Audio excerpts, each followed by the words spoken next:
Writing pad is visible? Yes, sir. Okay. And you are and I am audible also, no? I am clearly audible now. Yes, sir. So today we will start three-phase AC circuit. Three-phase AC circuit. Please put the heading three-phase AC circuit. So so far we have discussed a single-phase AC supply system. We have discussed single-phase AC supply system. हो चुका है अपना? करी थी class तुम लोगों ने? Yes, sir. ठीक है. Okay, single-phase supply system is like it is a two-wire system. We have already discussed single-phase supply system, and it is a two-wire system. Line or neutral? It is a two-wire system. Yes, sir. Okay, so this single-phase supply system and it is also satisfactory for domestic applications. Okay, it is satisfactory for domestic applications. Like, what are the domestic applications? What are the domestic applications? Like light, fan, heating etcetera, ये सब जो घरों में इस्तेमाल होने वाली चीजें हैं वो सिंगल फेस में काम हो जाता है अपना. ठीक है. But for industrial applications and large size electric drive single phase system has many limitations. ये अपन ध्यान में रखें भाई. अगर अपन को ज्यादा साइज का इलेक्ट्रिक ड्राइव अगर अपन को ऑपरेट करना, मतलब अगर इंडस्ट्रियल पर्पस के लिए, तो भाई सिंगल फेस में तो बहुत सारी लिमिटेशंस है. तो फिर क्या है कि भाई 2 phase, 3 phase and 6 phase systems are use for electrical engineering. We will use 2 phase, 3 phase, 6 phase भी होता है, 6 phase systems for electrical engineering बोल दो या टेक्नोलॉजी बोल दो. ठीक है, for electrical engineering. So but for the generation, transmission, distribution, utilization, ये वर्ड याद आ रहे हैं तुम लोगों को? इलेक्ट्रिकल पावर के generation, transmission, distribution, utilization. Yes sir. बात हो चुकी इनके बारे में. जनरेशन क्या होता है, ट्रांसमिशन क्या होता है, डिस्ट्रीब्यूशन के बारे में भी बात हो चुकी है. यूटिलाइजेशन तो अपन समझ ही रहे हैं यूटिलाइजेशन क्या होता है. यूटिलाइजेशन के बारे में भी अच्छा खासा डिस्कशन हो चुका है अपना. यूटिलाइजेशन भाई देखो, generation, transmission, distribution, utilization of electrical power, a three phase system has been universally adopted. इसके लिए क्या, इन सब चीजों के लिए अपन लोगों ने थ्री फेज सिस्टम को अडॉप्ट किया है. Three phase AC supply. Okay. अब देखो, ये 2 फेज क्या होते हैं, 6 फेज क्या होते हैं भाई, इनकी जरूरत अगर अपन को पड़ती है ना, तो अपन 3 फेज से ड्राइव कर सकते हैं. जो 2 फेज है, 3 फेज है और 6 फेजेस हैं, अपन इनको 3 फेज से ड्राइव कर सकते हैं. Okay. 6 phase system is usually employed in connection with converting machinery and apparatus. Okay, and for supplying power to electric furnace, 2 phase system is generally employed. Right, लिख देता हूं मैं. 2 phase system is generally employed for to supply power to electric furnace. Okay, 6 phase के लिए क्या बोला मैंने अभी?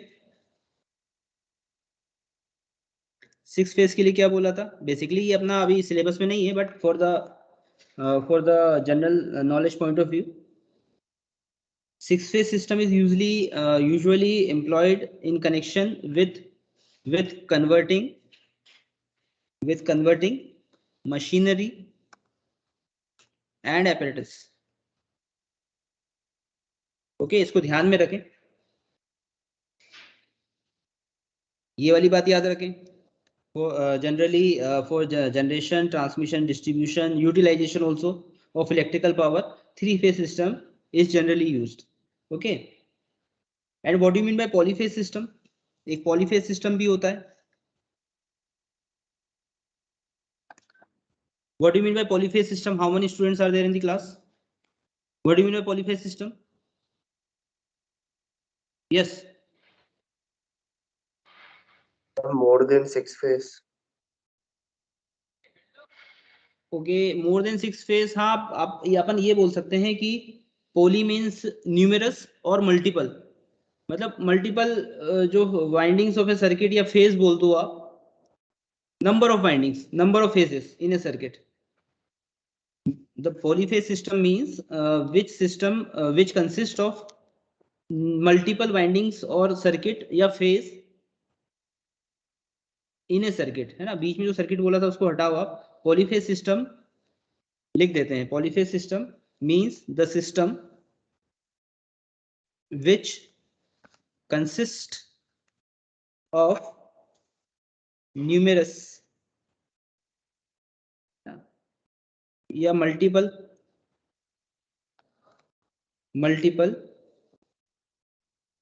फेस, है ना. और ये फेस का मतलब हो जाएगा windings in A circuit. Okay, polyphase system is essentially a combination of several single phase voltages having the same magnitude and frequency, but they are displaced from one another by an equal angle of degree, an equal electrical angle. Okay. अच्छा, अभी angle से अपन को पता, जब electrical degree और angle की बात आ गई, तो जो अपना सिंगल फेज सिस्टम था, मतलब सिंगल फेज सिस्टम, बताओ जल्दी फटाफट. Single phase system 2 wire system है ना. और एंगल कितना होता था दोनों फेज के बीच में?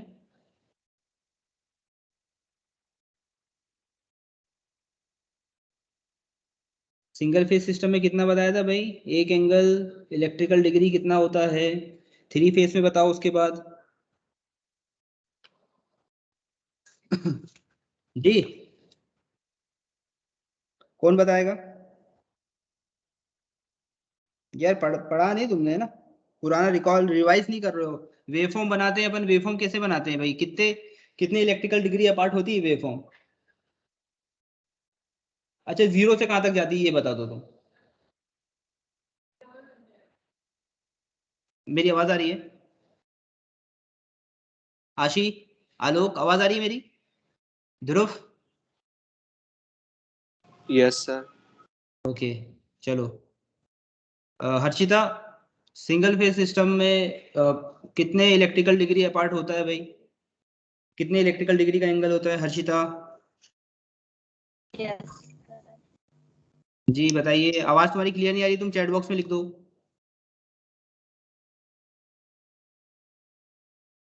कपिल तुम बताओ.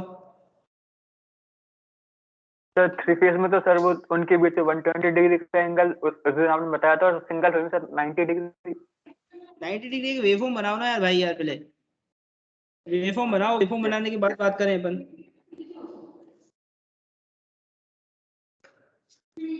वेवफॉर्म बनाने के बाद बात करें. वेवफॉर्म बनाओ और चैट बॉक्स में पोस्ट करो. बताइए. और इतनी देर में तो गूगल कर लेते यार. कैसे कर रहे हो? ऑनलाइन चल रहा है यार.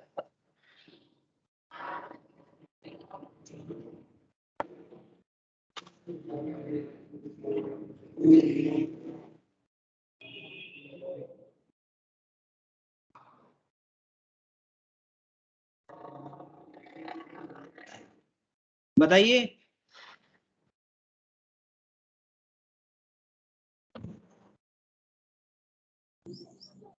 सर. हाँ सर मतलब एक साइकिल जो रहती है वो पाई तक रहती है, 0 से पाई. हाँ, पाई तक रहती है. तो पाई की वैल्यू नहीं मालूम ना अपन को अभी तक, या मालूम है? सर पता है 3.14. और इलेक्ट्रिकल डिग्री में मतलब उसमें 180, 90, 360 कितना होता है? 180 डिग्री. लिख दो फिर 180. और थ्री फेज सिस्टम का तो सब फिर बता ही दिया. हाँ, 120 डिग्री. 120 डिग्री कितना मतलब यार, ये मतलब बहुत. चलो ठीक है, इसके बारे में बात करेंगे अपन, है ना. पढ़ाई पे ध्यान दें थोड़ा, सब लोग रिवाइज करें. और नहीं कर पा रहे तो फटाफट गूगल करें. आंसर देना है. अभी किसने बताया अभी आंसर? ये जिसने भी बताया बहुत लेट बताया. सर ध्रुव.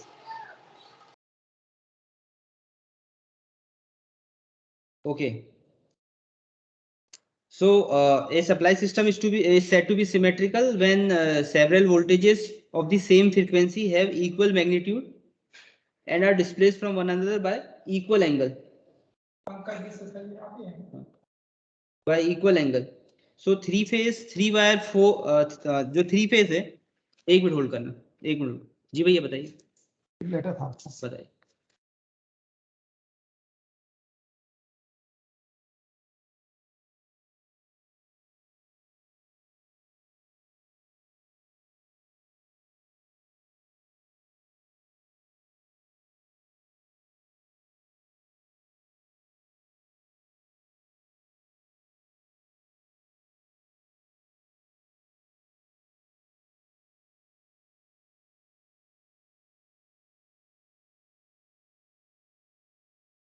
हाँ भाई ठीक है। तो single phase two wire system है, देखो ऊपर देखो, single phase two wire system है, ऊपर देख लिया। थ्री फेज कितने वायर सिस्टम रहेगा भाई? आवाज आ रही है ना मेरी? Yes sir. Okay sir 4 wire. 4 wire.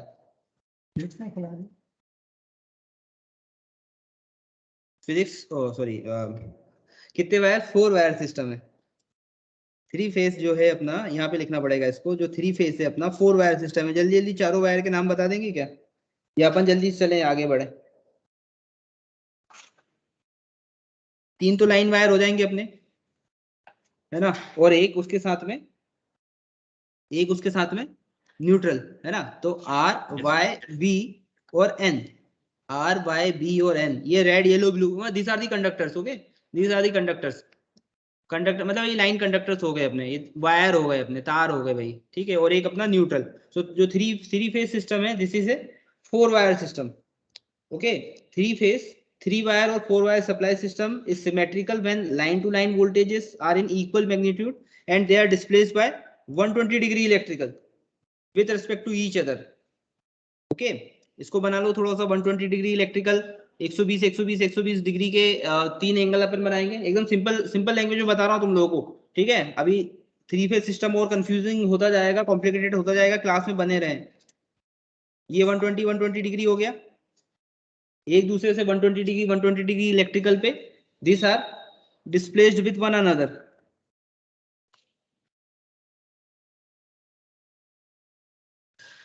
Right. ये चीज समझ में आ रही है?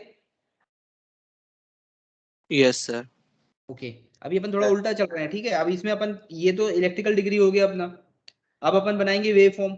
थ्री फेज की वेव फॉर्म बनानी है अपन को 120 डिग्री अपार्ट, 120 डिग्री का फेज डिफरेंस होना चाहिए भाई वेव फॉर्म्स में, राइट। तो अपन वेव फॉर्म बना लेते हैं, फिर इसके एडवांटेजेस और डिसएडवांटेजेस को डिस्कस करेंगे कि थ्री फेज सिस्टम क्यों एडवांटेजेस है ओवर सिंगल फेज सिस्टम। ये मैंने तुम लोगों को टॉपिक बता दिया था, तो तुम लोगों ने इसको प्रिपेयर कर लिया होगा मेरे ख्याल से। तो अभी 1-to-1 डिस्कशन होगा, सही रहेगा।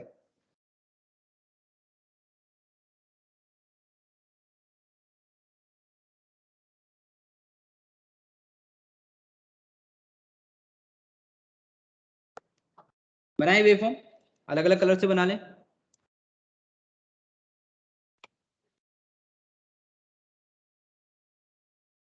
ओके, और अपनी जो ईएमएफ इक्वेशन है वो तो सभी लोगों को ध्यान है ना, V is equal to VM sin omega t, because ये जो अपना जो वोल्टेज है 4 wire system, the voltage with respect to neutral of the three phases are should be equal.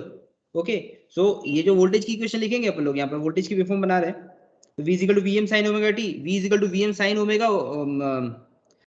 t minus 120 degree, V is equal to और एक plus 120 degree, right. बात आ रही समझ में? तो एक अपन V is equal to VM sin omega t वाली एक वेवफॉर्म बने बनाई, सिंपल, जीरो से स्टार्ट होगी ये,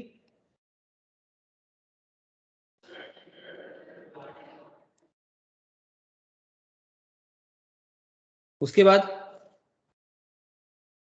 प्लस 120 डिग्री से बना लें। कहां से बनाओ प्लस 120 डिग्री? ऊपर से बनाओ, नीचे से बनाओ? आवाज नहीं आ रही क्या मेरी? हेलो।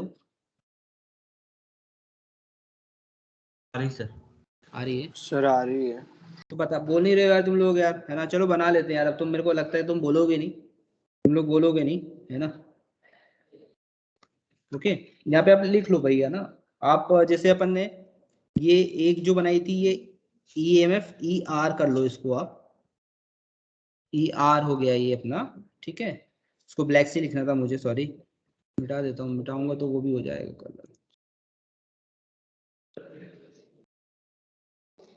एक इस कलर से बना देते हैं।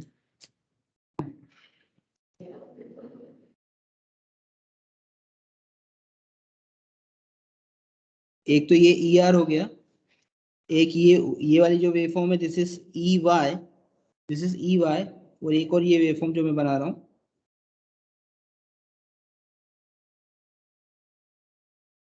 RYB बोला ना मैंने, ये EB। ओके, इस वाली वेवफॉर्म में आप चाहो तो डॉट डॉट लगा लो तो ताकि आपको क्लियर अलग से दिखे ये। अब ये देखो ये तीनों वेवफॉर्म्स 120 डिग्री इलेक्ट्रिकल डिग्री से मतलब सेपरेटेड है एक दूसरे से, एक दूसरे से 120 डिग्री इलेक्ट्रिकल ये सेपरेटेड है। आप देखो ये वाला जो पॉइंट है आप डाल सकते हैं इसको अपन 2π/3, दिस इज 120 डिग्री।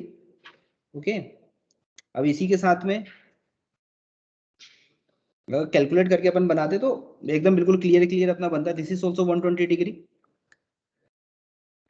है ना। और ये दोनों मिलाएंगे दिस इज 240, दिस इज 240। अब इसमें जो पूरा जो अपनी वेवफॉर्म है ये मैग्नीट्यूड तीनों वेवफॉर्म्स का बराबर है। एक्चुअली क्या मैंने स्केल और उसका इस्तेमाल नहीं किया, डायरेक्ट ऐसे बना दिया। इसका जो मैग्नीट्यूड है तीनों का मैग्नीट्यूड बराबर बराबर बराबर, तो कितना बना रहा है भाई बैलेंस सप्लाई है अपना। जो लोड सर्किट है वो बैलेंस कब कब कहलाएगा, जब 120 डिग्री के तीन फेस डिस्प्लेसमेंट होंगे, तीनों के डिस्प्लेसमेंट 120 डिग्री इलेक्ट्रिकल से होंगे, और जो कंप्लीट साइकिल रहेगा वो कितना रहेगा 360 degree electrical, that will B 360 degree electrical, got it, that will B 360 degree electrical. तो अपन ने सिंगल फेज के अंदर एक जनरेशन ऑफ AC सर्किट देखा था, सिंगल फेज के अंदर जनरेशन ऑफ AC सर्किट देखा था, याद आ रहा है कि नहीं आ रहा है। दो मैग्नेट्स लगाई थी, एक कंडक्टर लगाया था मैंने तुम लोगों को, एक लाइव वायर रखा हुआ था लैब में, उससे मैंने वो पेन के आसपास उसको रोटेट करके बताया था ना कि भाई आप अक्रॉस द एंड्स, ये जो वायर है इसके अक्रॉस द एंड्स अगर अपन वोल्टमीटर लगाते हैं then we will get this slight EMF, एक डिफ्लेक्शन दिखेगा अपन को वोल्टमीटर के जो स्केल है उसके ऊपर। आ रही बात समझ में, ध्यान आ रहा है, कोई था कि नहीं था उस टाइम पे क्लास में। Yes sir. प्लीज यार फटाफट बोले। ठीक है, तो अब उसी तरह से अपन एक सिस्टम बना लेते हैं अभी यहाँ पर 3 फेस वाला। 3 फेस सिस्टम कैसे बनाएंगे भाई, सिंपल है, सिंपल से एक डायग्राम बना लो, सिंपल से एक डायग्राम बनाओ। एक मैग्नेट्स ले लो आप,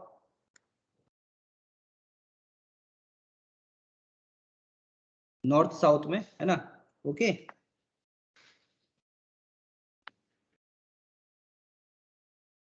ये तीनों अपन कंडक्टर्स बना लेते हैं, ये तीनों 120 डिग्री पे आप देखो समझ लो इसको, 120 डिग्री पे ये सेपरेटेड है। तो 3 लाइन कंडक्टर्स हो गए, इसमें जो डिस्प्लेसमेंट हो गया इनका दैट विल बी 2π/3, 2π/3 मतलब 120 होता है, 2π/3 रेडियंस और 120 डिग्री इलेक्ट्रिकल।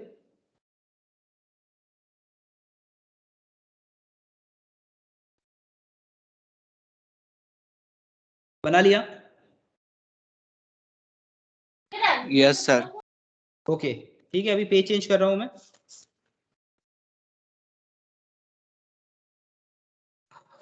चलो अभी थोड़ा सा इसके बारे में लिख लो, अभी अपन ने जो जितनी अभी बातें करी हैं, है ना, ये जो तीनों चीजें बनाई थी अपन ने, तो इसके बारे में लिख लो कि 3 phase AC system when the conductors are placed on an angle of 120 degree between 120 degree between the magnetic fields, this combination forms a 3 phase system। अभी जो बनाया था ना अपन ने, देखो यहाँ पर जो 3 फेज सिस्टम ये जो बनाया है, ये कंडक्टर्स को अपन ने मैग्नेटिक फील्ड्स के बीच में डाला हुआ है ना। और एंगल कितना बन रहा है, एंगल याद रखें हमेशा 120 degree electrical, 120 degree electricals। Okay, so when the conductors are placed on an angle of 120 degree electrical between these magnetic fields, so this combination forms a 3 phase system। अब यहाँ पे देखो जो ईएमएफ है अपनी E R E Y E B है ना, E R E Y E B, ये जो ईएमएफ है ना, ये जो प्रोड्यूस हो रही है EMF around this rotating coil है ना, अब इसका जो सम है वो 0 है under symmetrical and balance condition. Under symmetrical and balance condition लिख देता हूं मैं ये वाली चीज है ना, तो आप लोग भी साथ में मतलब इसको नोट डाउन कर लें कि E R E Y and E B are the EMFs so produced by rotating coils। भाई रोटेटिंग कॉइल्स क्यों लिख रहे हैं अपन लोग यहाँ पर, रोटेटिंग कॉइल्स क्यों लिख रहे हैं वो याद करो तुम लोग, जनरेशन ऑफ एसी बताया था। Coils are stationary, magnets rotate कर रहे हैं, मैग्नेट्स आर स्टेशनरी, कॉइल को रोटेट कर रहे हैं। ध्यान आ रहा है Ashi Agarwal? Yes sir. Kapil, Vineet, mike चालू करो सब लोग फटाफट। और मुक्ति, समझ में आ रहा है?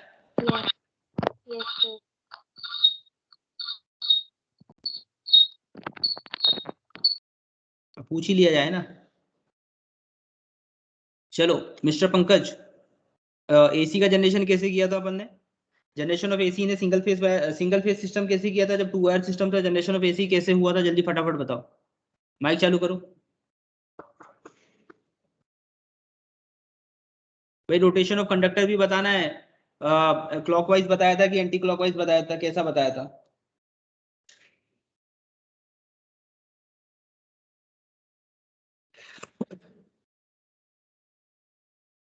जी रिया पाटीदार आप बताओ।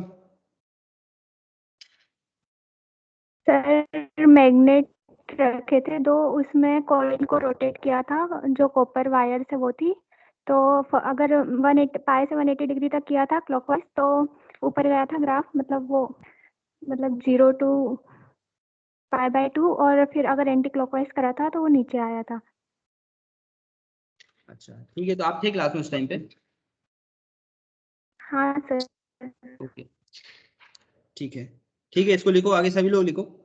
E R E Y and E B are the EMFs so produced by rotating coils whose sum up to 0 under symmetrical condition या फिर इसको बोल दो बैलेंस कंडीशन।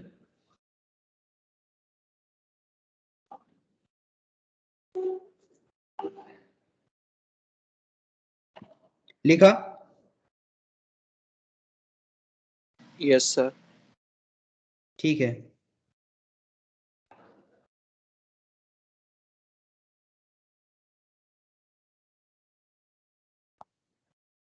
तो क्या हो जाएगा भाई, जो E R plus E Y plus E B that will be equal to 0, that will be equal to 0 है ना। मतलब ये जो LHS है अपना और ये जो RHS है, LHS is equal to R, अभी अपन प्रूफ कर सकते हैं इसको।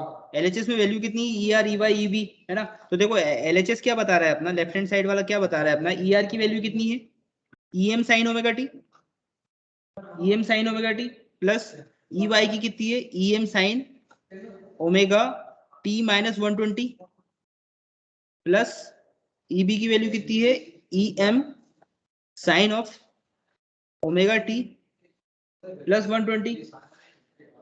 120 डिग्री। इसको अपन सॉल्व कर सकते हैं, 0 के बराबर आ सकता है, सॉल्व कर सकते हैं इसको।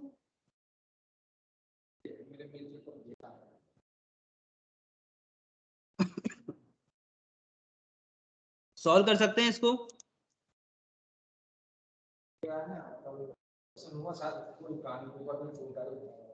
शुभम, तने, विनीत, सॉल्व हो सकता है ये?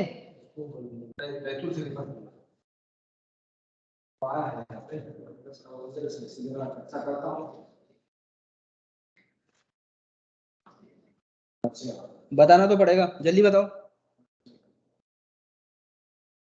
अरे यार कौन बताएगा, सॉल्व हो जाएगा ये? मुक्ति, Pankaj, Aditya? Yes sir. Yes sir. करें इसको सॉल्व अपन? इसको सॉल्व करें। Yes sir.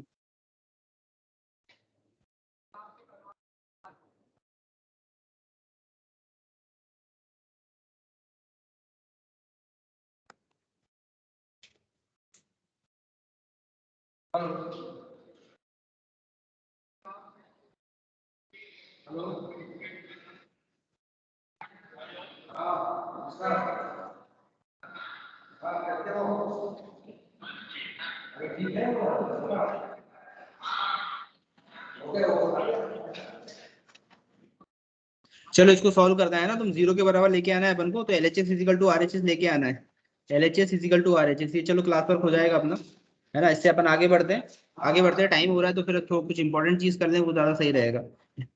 सिंपल चीज है, इसको मैं अभी स्किप कर रहा हूँ, ठीक है। अभी हेडिंग डालो आप लोग, अभी हेडिंग डालो, need and advantages of, need and advantages of,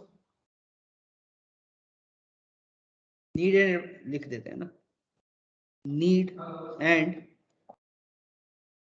advantages of 3-phase AC system, need and advantages of 3-phase AC system. So this is very important for exam point of view also. तो भाई क्या क्या needs और advantages हैं 3-phase AC system के, और single phase AC system से कैसे कितना ज्यादा स्ट्रांग है भाई 3-phase AC सिस्टम। चलो कहां से स्टार्ट करें, कौन बताना चाहेगा, कोई इंटरेस्टेड है बताने में? Why 3-phase system is advantageous over single phase AC system? Sir, it is more efficiency than single phase system. This is absolutely right, है ना। 3-phase AC system is more efficient, but efficiency कितने time ज्यादा होती है उसकी 3-phase AC system की single phase से? कितने गुना ज्यादा होगा वो, मतलब डबल होगा, तिबल होगा, आधा होगा, कितना होगा?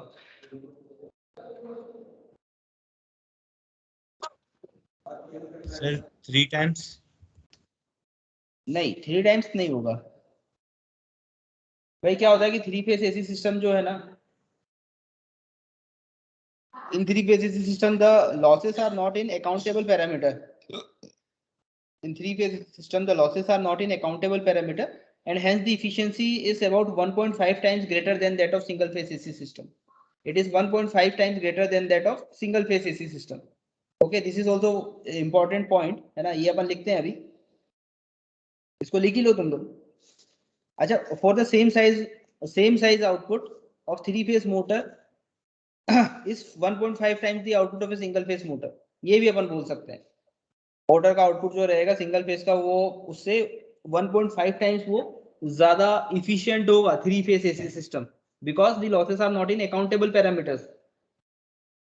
Also, by using a 3-phase AC system, we can utilize the magnetic field in which the 3 conductors are placed up to the maximum limit. In 3-phase AC system, we can utilize the magnetic field up to a maximum limit.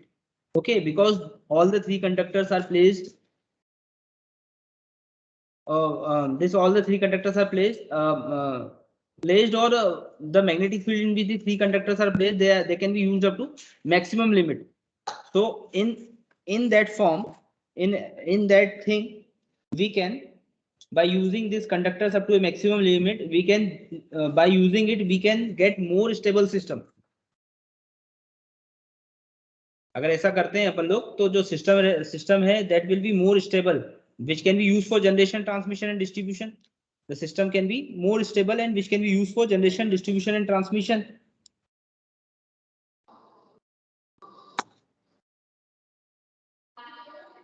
Okay, there is one more thing, the power in single phase circuit is pulsating.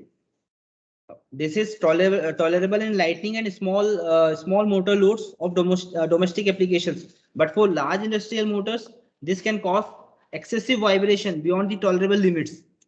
Okay, pulsating जो single phase AC circuit का जो power है that is pulsating. अब भाई वो जो vibration होगा वो डोमेस्टिक अप्लायंसेस के लिए तो टॉलरेबल है, लेकिन अब लार्ज इंडस्ट्रियल मोटर जो बड़ी हैवी इलेक्ट्रिकल मोटर्स हैं, है ना, वो क्या होगा भाई, वो ज्यादा वाइब्रेट होगी। तो we can not use single phase AC system over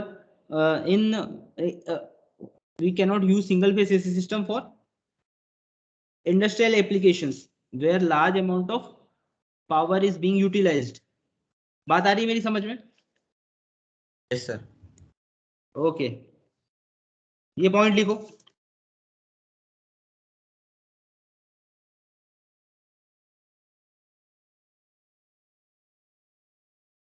sir इसमें एक पॉइंट दिया है नेट में कि पैरेलल ऑपरेशन इज इजी, उसका क्या मतलब है? क्या पॉइंट दिया है? Parallel operation of three-phase generators is simpler than that of single-phase generators. Right right right, parallel operation जो है वो इजी रहेगा। अब इसको अपन डिस्कस कर लेते हैं भाई, तुम्हारा पॉइंट जो है इसको स्टेप बाय स्टेप समझ लेते हैं। पैरेलल ऑपरेशन इजी रहेगा मतलब क्या है?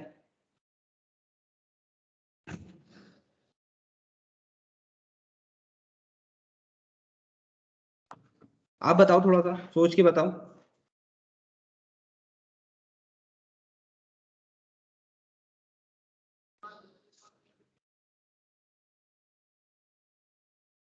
जल्दी बताओ।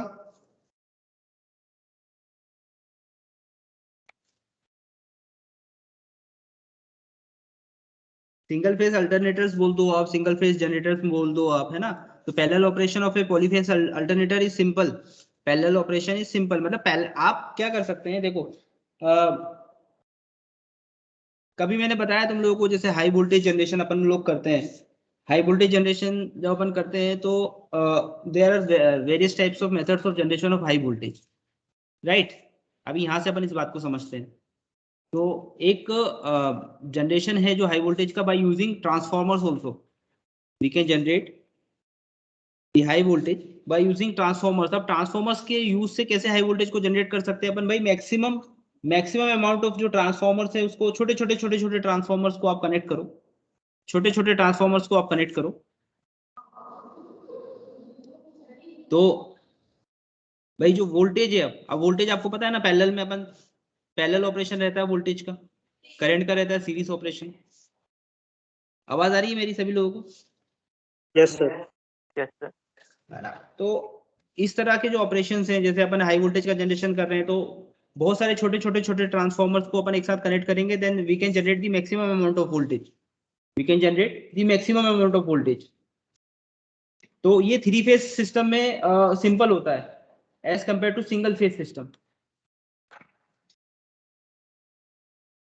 ओके, थ्री फेज सिस्टम में क्या होता है कि जो तीनों लाइंस जो होती है ना, मतलब सिंगल फेज सिस्टम में आप देखो कि एक, अगर जैसे आप यहाँ पे मैं बनाता हूँ सिंगल फेज सिस्टम, ये एक लाइन मैंने बना दी। ओके, एक लाइन बना दी मैंने। अभी आप देखो यहाँ पे जीरो पे आ रही है, जीरो पे आ रही है। Yes sir. कुछ वैल्यू है यहाँ पर जीरो पे आ रही है। वहीं अपन अगर एक थ्री फेज सिस्टम की अगर लाइन बनाते हैं, है ना, और इस थ्री फेज सिस्टम की जो लाइन है इसके अंदर अपन वेरियस टाइप्स ऑफ जनरेटर्स और ऑल्टरनेटर्स इनको कनेक्ट करते हैं, तो आप देखो कि ये कभी जीरो नहीं होगा। देखो जब ये जीरो पे आएगा उस टाइम पे ये कंडक्ट करेगा,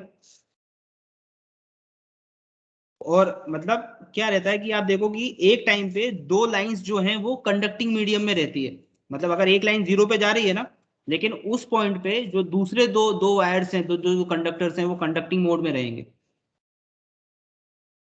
बात आ रही है समझ में? Yes sir. ठीक है, तो इसका मतलब है कि भाई आप यहाँ पर कनेक्शन करो भाई, आप यहाँ पर कनेक्शन करो। आपने क्या बोला था कि जो पैरेलल ऑपरेशन है वो सिंगल फेज में कॉम्प्लिकेटेड होता है। कॉम्प्लिकेटेड तो होता ही होता है, कॉम्प्लिकेटेड तो रहेगा ही रहेगा, क्योंकि सिंगल फेज में आप उसको भाई जनरेटर का कनेक्शन करोगे, है ना, तो वो सिंपल नहीं रहेगा, कॉम्प्लिकेटेड रहेगा, और उससे जो एनर्जी है वो लॉसेस ज्यादा होंगे, एनर्जी ज्यादा जनरेट नहीं होगी, इफिशियंसी उसकी कम रहेगी, बिकॉज वो एक पॉइंट पे वो उतनी एनर्जी को प्रोवाइड नहीं कर पाएगा। और यहाँ पर दो कंडक्टर्स जो हैं वो हमेशा कंडक्टिंग मोड में रहेंगे, है ना, आर वाई वाई बी या बी आर, है ना, तीनों में से दो कंडक्टर्स हमेशा कंडक्टिंग मोड पे रहेंगे।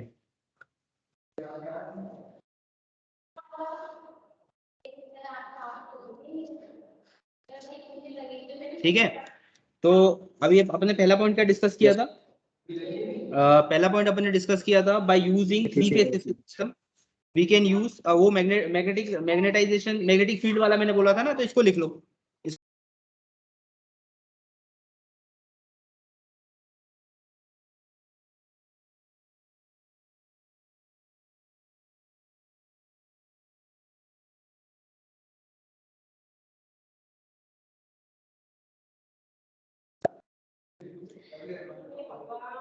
by using 3-phase AC system,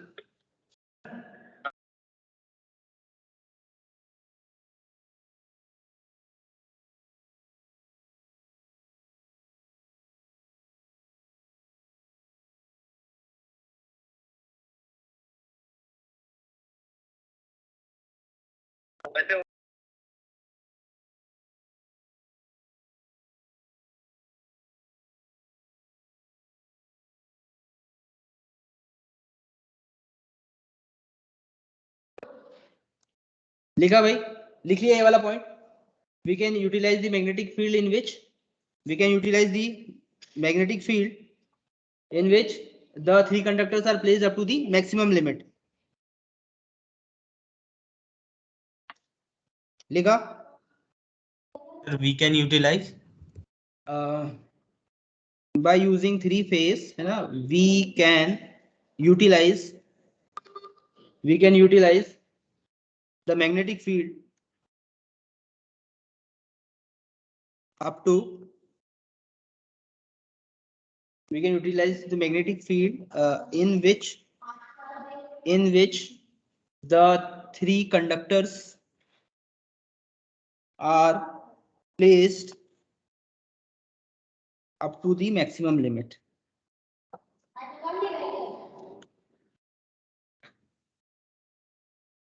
Up to the maximum limit.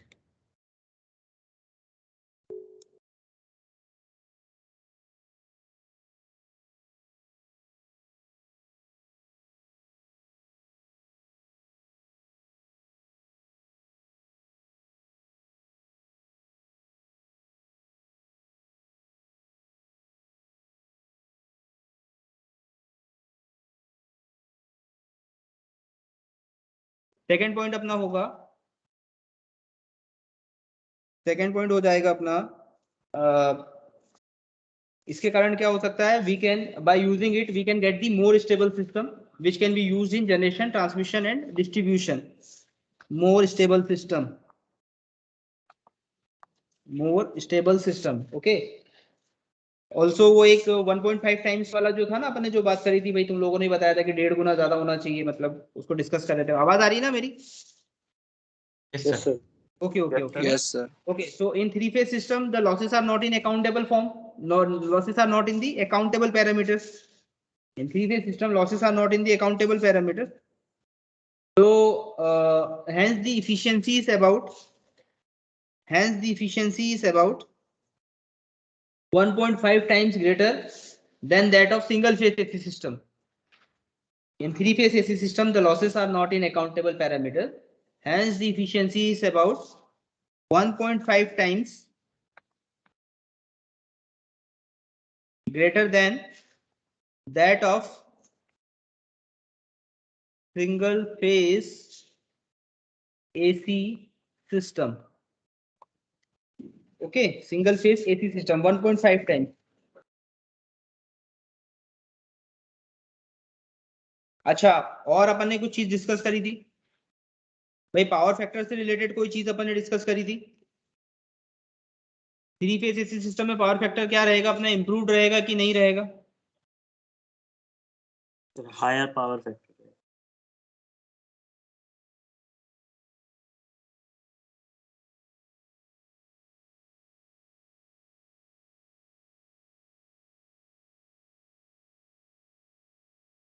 हाँ भाई, पावर फैक्टर कैसा रहेगा बाय यूजिंग थ्री फेज? हाँ, मतलब थ्री फेज एसी सिस्टम को अपन यूज कर रहे हैं तो जो पावर फैक्टर रहेगा अपना that will be improved. We will get the improved power factor. Power factor will be improved by using three phase AC system in electrical system. ऐसा लिख सकते हैं.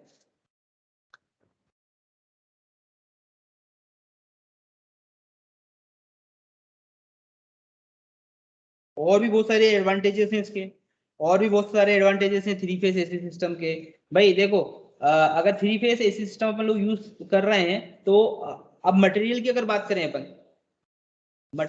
बात करें तो कॉपर का जो कंजप्शन है, मतलब कंजप्शन ऑफ कॉपर मटेरियल, वो अपन सेव कर सकते हैं.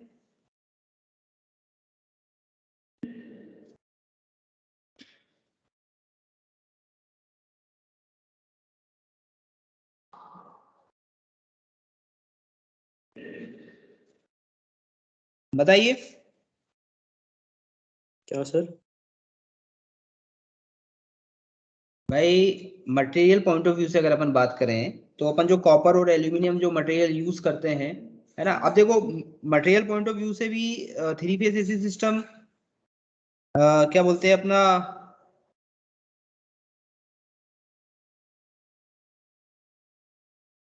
थ्री फेज एसी सिस्टम जो है मटेरियल पॉइंट ऑफ व्यू से भाई लॉसेस कम होंगे, हीट वगैरह कम होगी, है ना, 3 वायर भी अपने पास में, तो जो कंजप्शन है मटेरियल का वो भी कम लगेगा।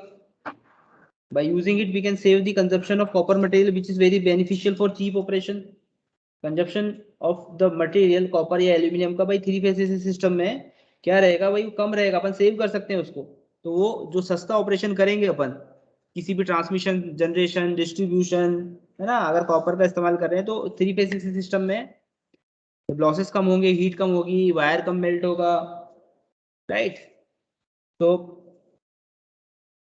ये एडवांटेज एक रहेगा मटेरियल पॉइंट ऑफ व्यू से। अब देखो सिंगल फेज जो मोटर्स रहती है, अब यहाँ पे लिख सकते हैं अपन, है ना, कि material consumption, material of conductor can be saved या consumption of material can be saved for cheap operation, मतलब आगे चल के। अब देखो सिंगल फेज एसी सिस्टम जो है उसमें जितनी भी मोटर्स हैं, सिंगल फेज एसी सिस्टम्स की जितनी भी मोटर्स हैं, they are not self starting. Single phase AC में जितनी भी मोटर्स हैं they are not self starting. एक मोटर को छोड़ के, एक सिंक्रोनस मोटर है भाई, है ना, सिंक्रोनस मोटर है थ्री फेज में सिंक्रोनस मोटर है, वो सेल्फ स्टार्टिंग होती है, और सॉरी वो सेल्फ स्टार्टिंग नहीं होती है। तो सिंगल फेज एसी में जितनी भी मोटर्स हैं they are not self starting भाई, इनको एक स्पेशल अरेंजमेंट चाहिए चालू होने के लिए। अब अपन ने क्या इसके बारे में क्या डिस्कस किया था, घर में जो पानी की मोटर लगी हुई है तुम लोगों ने देखा उसको, उसके साइड में एक बॉक्स बना था, बताया था मैंने क्लास के अंदर कि भाई उसको एनालाइज करना, किया उसको एनालाइज।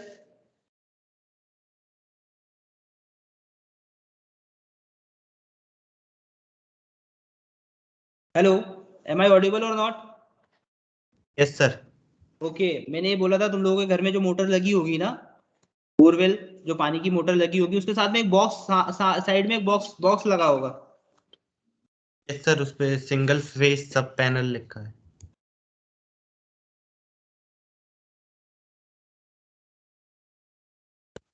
सर जो स्टार्टर होता है, मतलब जो उसमें बटन होता है, वो वाला बॉक्स।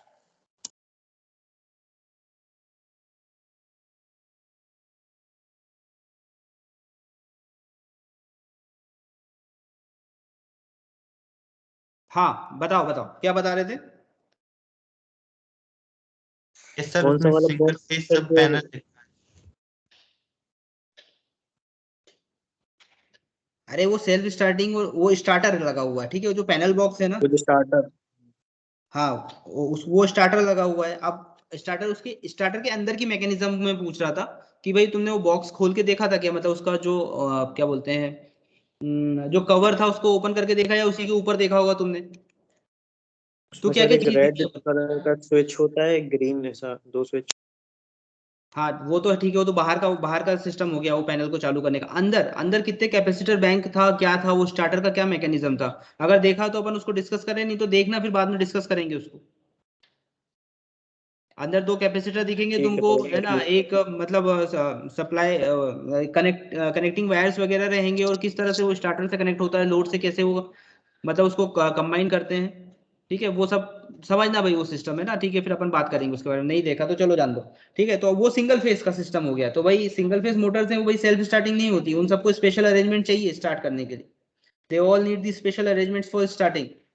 ओके भाई, वही देख लो आप, थ्री फेज मोटर्स जो हैं वो सेल्फ स्टार्टिंग होती है सिंक्रोनस मोटर को छोड़ के। थ्री फेज मोटर जो है वो सेल्फ स्टार्टिंग है। एक सिंक्रोनस टाइप की कुछ मोटर होती है जिसको अपन पढ़ेंगे मशीन्स में, सिंक्रोनस मोटर को छोड़ के सारी जो थ्री फेज मोटर्स हैं वो सेल्फ स्टार्टिंग है। अब इफिशियंसी की बात हो गई, efficiency in power factor of three phase motors are more as compare to single phase motor, ये अपन लिख सकते हैं, they are more reliable. Okay, अपन ने लाइन की बात करी थी, है ना, अभी अपन मोटर्स की भी बात कर सकते हैं, efficiency in power factor of three phase motors are more as compared to single phase motor. Okay, also three phase system is more capable and reliable. ये reliability भी अपन ने बात कर ली है. पैरेलल ऑपरेशन की बात कर ली है अपन ने. पैरेलल ऑपरेशंस जो हैं वो they are more simple as compare to single phase. Alternator बोल दो, जनरेटर बोल दो, whatever. Okay, so single phase AC system has many advantages. बस थोड़ा सा क्या रहता है सिंगल फेज एसी सिस्टम, जब इंस्टॉल करते टाइम थोड़ा सा महंगा पड़ता है, बट आप उसका आगे उसको ईयर्स बाय ईयर्स उसको यूज करो. ओके, तो वो अपन को मतलब हिडन बेनिफिट्स देता है. जैसे सिंगल फेज एसी सिस्टम में आपके घर में 3 किलोवाट का अगर लोड चल रहा है, 3 केवी का लोड चल रहा है, समझते हो ना, 3 केवी का लोड, केडब्ल्यू किलोवाट का लोड. हेलो, कोई सुन रहा है मेरी आवाज या मैं ही बात करे जा रहा हूँ? हाँ, 3 किलो वोल्ट एम्पियर या 3 किलो वोल्ट एम्पियर या 3 केडब्ल्यू है ना. वोल्ट एम्पियर मतलब डब्ल्यू. इस लोड का मतलब क्या हुआ? इस लोड का क्या मतलब हुआ? 3 किलोवाट और 3 केवीए. इस लोड का मतलब क्या हुआ? घर की बात कर रहे हैं, लोड कैलकुलेशन की बात मैं कर रहा था आप लोगों से. घर में तुम लोगों ने किया अपने घर का लोड कैलकुलेशन? एनर्जी इफिशिएंसी निकाल रहे थे ना अपन. अमीशा बताओ आप कैसे, ये क्या मतलब हुआ 3 केडब्ल्यू का? नहीं, ये तो है ही नहीं ना, यहाँ पर नीचे चला गया मैं ज्यादा. ध्रुव तुम बताओगे?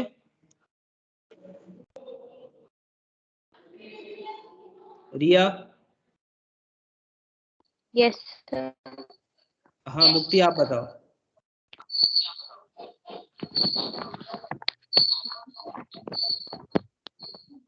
मुक्ति माइक चालू करा है तुमने, क्या बोल रही हो?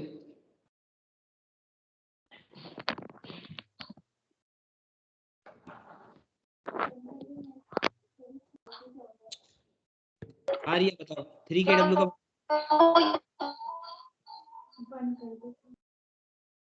क्या हो रहा है यार? ऑनलाइन में यही समस्या है, सामने सामने रहते नहीं है. तो सामने सामने होते तो अभी सबसे क्वेश्चंस अच्छे से हो पाते.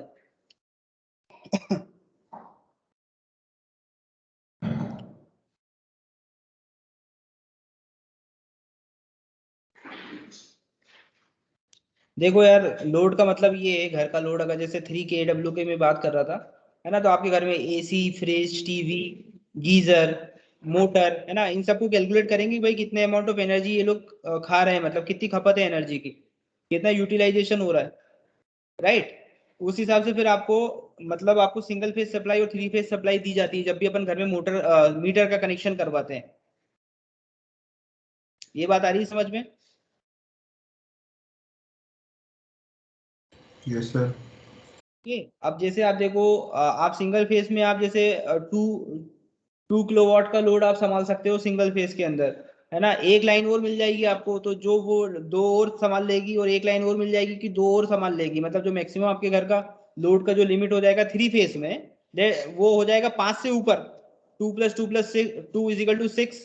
एक लाइन अगर 2 किलोवाट का लोड संभाल रही है, 2000 वाट का लोड संभाल रही है, तो वो 6000 वाट तक का लोड संभाल सकती है. मतलब इसका मतलब ये है कि अपन अगर 5 किलोवाट में अगर अपन लोग जा रहे हैं, 5 केवीए में अगर अपन लोग जा रहे हैं, तो अपन को 3 फेज का कनेक्शन लेना चाहिए मीटर का.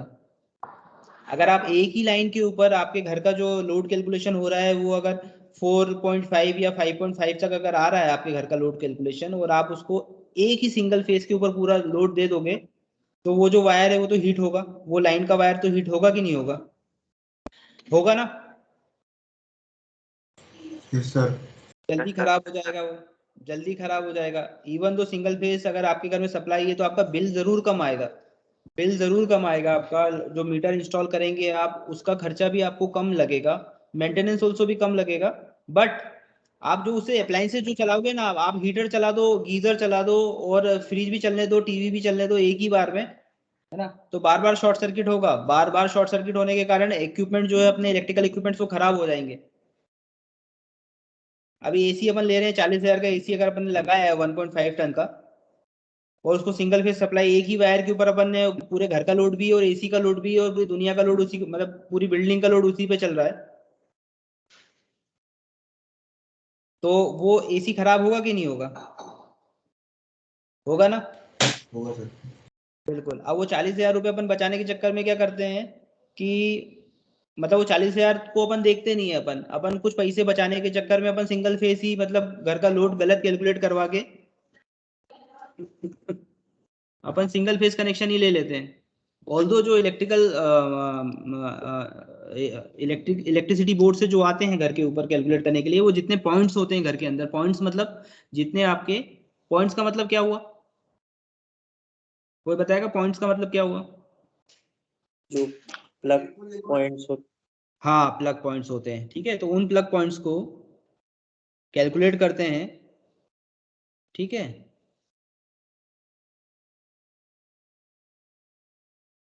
वो कितने एम्पियर के हैं, ठीक है। जैसे अब अपना बड़ा जो प्लग पॉइंट होता है that is for 16 ampere, 64 ampere, 32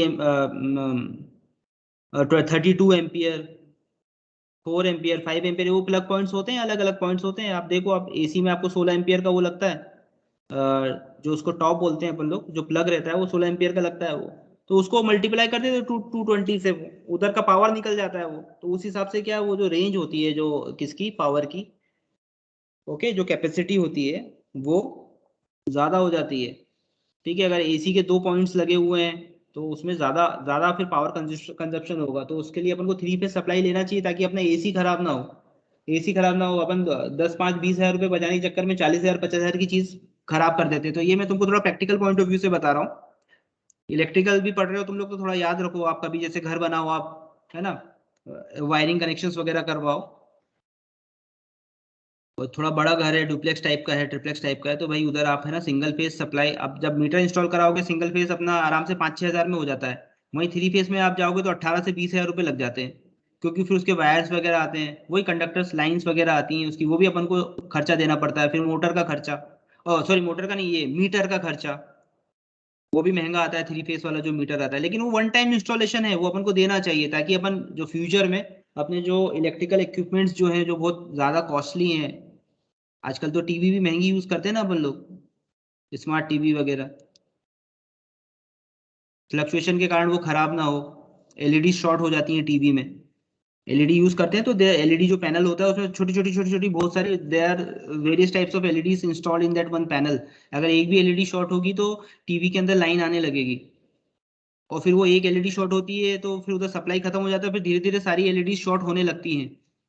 अब वो भाई वो क्यों होगा भाई, टीवी तो भाई चलो कम लोड ले रही है, लेकिन क्या घर में तो फ्लक्चुएशन हो रहा है ना सिंगल फेज के कारण, क्यों शुभम? हाँ सर ये पूछ रहा था मैं कि आजकल तो अपन फ्लक्चुएशन हटाने के लिए वो वी गार्ड वगैरह यूज करते हैं ना, वोल्टेज रेगुलेटर टाइप, बिल्कुल पूरे बिल्कुल, घर हाँ। में एक। हाँ, वो अब लेकिन हर हर इक्विपमेंट के लिए यूज करते हैं क्या अपन उसको? नहीं सर, एक बड़ा सा लगता है सर बड़ा सा मीटर एक, के हाँ, पास। पैनल लगा दे तो भाई वो 3 फेज में ज्यादा काम, मतलब सिंगल फेज, अब वो यही है ना कि अब 3 फेज को सिंगल फेज में कन्वर्ट करवाएं आप, या तो अगर नहीं है, फ्लक्चुएशंस हो रहे हैं, वायर्स वगैरह खराब है, पुरानी बिल्डिंग है ना, उसमें अंडरग्राउंड वायरिंग है, एल्यूमिनियम की वायर लगी हुई है, उसको कॉपर से आप रिप्लेस करवा नहीं सकते और अच्छे मटेरियल से आप उसको रिप्लेस नहीं करवा सकते, तो वो तो मेल्ट होके फिर फ्लक्चुएशन तो होगा ही होगा। मेल्ट होने के बाद कनेक्शन लूज होता है, कनेक्शन लूज होने के कारण क्या होता है, फिर फ्लक्चुएशन होते हैं। अब वो फिर वो वी गार्ड वगैरह ये मतलब इस टाइप के एक स्टेबलाइजर टाइप का आप लगवा लेते हो, तो that is a temporary arrangement. मतलब अपन उस पे अगर अपन ना जाए, उस पर अगर ना जाए अपन, शुरुआत से अगर अपन ध्यान रखें, अब 3 फेज कनेक्शन लें, कॉपर वायर यूज करें, ओके, और अच्छे मटेरियल का वायर यूज करें, तो वो लॉन्ग लॉन्ग लाइफ के लिए ज़्यादा बेटर रहेगा अपने लिए, ऐसा। यस। राइट। सो अब बहुत सारी चीज़ें अपन ने डिस्कस कर ली, है ना, 3 फेज सिस्टम के लिए, 3 फेज बैलेंस सप्लाई सिस्टम के लिए।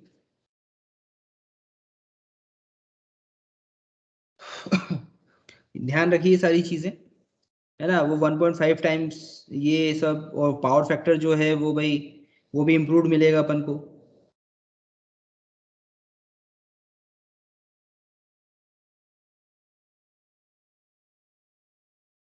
अच्छा एक और चीज अपन देख लें कि भाई आप ये भी तो बोल सकते हैं कि सर हमारे पास मतलब हमको 3 फेज सिस्टम ही लगाना है और हमारे पास जो लोड है वो कम ही है, ऐसा कर लें क्या? क्यों भाई, ये क्वेश्चन भी तो हो सकता है ना। हाँ सर। बिल्कुल हो सकता है कि भाई हमको नहीं 5 के हम एसी पंखे टीवी कुछ नहीं चलाना, हमको एक पहाड़ी पे रहना, जंगल में सब कुछ फैसिलिटी है। ओके, या हमको फैसिलिटी चाहिए ही नहीं, ज्यादा इलेक्ट्रिकल फैसिलिटी नहीं चाहिए, बट हमको लेकिन सिस्टम जो चाहिए फ्यूचर के लिए वो हम 3 फेज लगवा रहे हैं, कभी आएगा पैसा तो हम बढ़ा लेंगे हमारा, है ना। हमारा लोड जो है वो समझ लो 1 kW से कम ही है, 1 किलोवाट से कम ही है, तो फिर अपन 3 फेज सिस्टम इंस्टॉल करवा सकते हैं क्या?